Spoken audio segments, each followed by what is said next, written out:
Hey guys, this is lesson 5.6, analyzing data sets or data sets.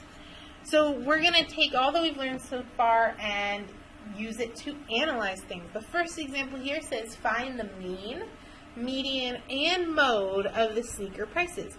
Which measure best represents the data? So first let's find our mean. We add up all the numbers, divide it by the number of sneakers there are, which is 8, and we get 48.5. Just to back up really quick, I want you to notice what it's asking you to do. Find out the mean, median, and mode. I don't know if you remember from last lesson, but mean, median, and mode are all the measures of central tendency. So central tendency is what we use to best represent data. Range is just something to explain data a little bit better, but not to represent data. So mean, median, mode, they're asking us to find all the measures of central tendency. So we just found our mean by adding up all the numbers and dividing by the number of sneakers there are, which was 8.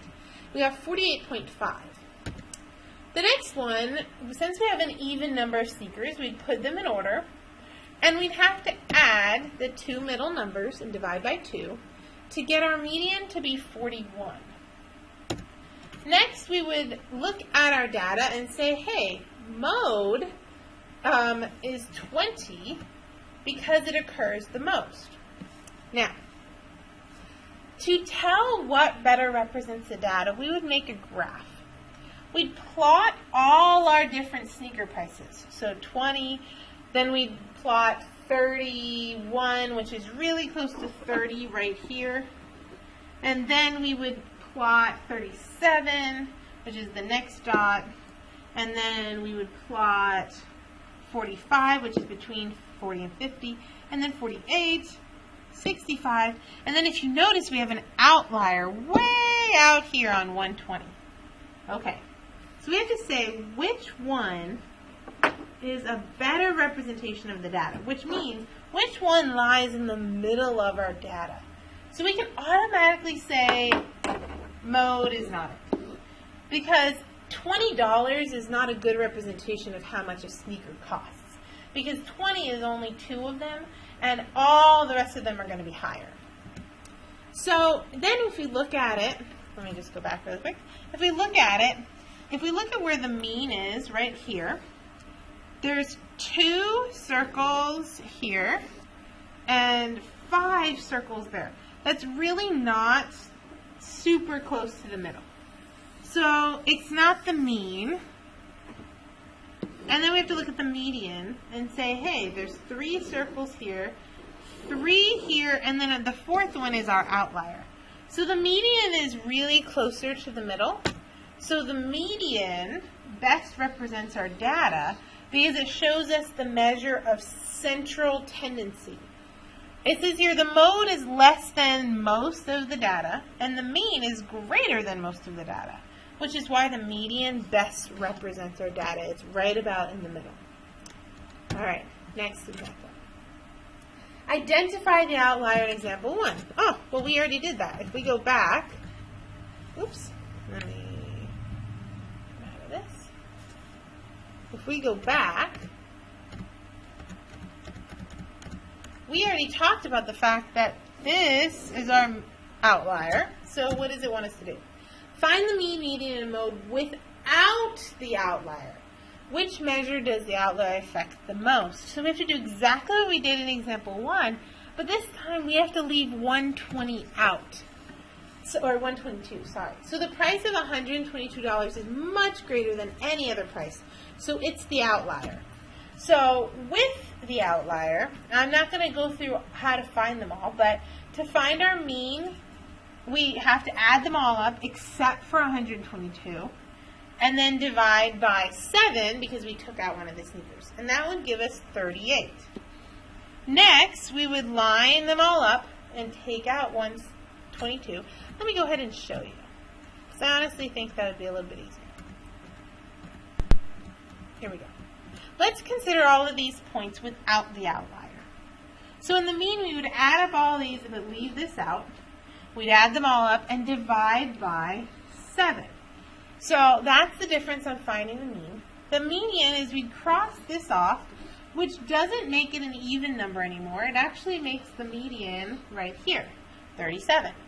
And the mode, if we cross this off, it doesn't affect anything because 20 still occurs the most. So once we graph it all right here, we can compare what we found in example 1 and how it changes without the outlier. So if you look at the data that we found, 48.5 goes to 38, 41 goes to 37, and the mode doesn't change at all. So the mean is affected the most. You can see the mean changed the most out of all the data. So, whoops. Here we go. So the question is, which measure does the outlier affect the most? And that would be the mean. The mean is affected the most. And if we wanted to take it one step further, we could actually graph the data again and see if mean is still the better representation of the data, because the outlier could change it slightly. All right, next example. The bar graph shows the free throws made by a basketball player in the last 4 seasons. How many free throws does he need to make in season 5 to have a mean of 400 for the 5 seasons? So I'm going to show you how the book teaches it. As soon as you get higher up in math, there's actually a better way to solve this, and I'll be happy to show you how to do that. You're going to end up using some algebra, which is something we haven't learned yet. So some of you might find it very interesting, so come and ask me. I'll be happy to show you the other way to solve this. But for now, let's do it the way the book says. So find the mean of the 4 seasons. First, we have to find what's our average for the first 4 seasons. We add them up, we divide by 4, and we get 388. A mean of 400 is an increase in his current average. Right now he has 388, and he needs his average to be 400. So he needs to make more than 400 free throws in season 5. So you can eliminate choice A and B, okay? So then we're going to try choice C. So this is basically a guess and check method. I really don't like guess and check. There's a couple other ways to do this, but again, it utilizes information that you haven't learned yet. So please, if you really want to know, please come ask me. I'll be really happy to show you.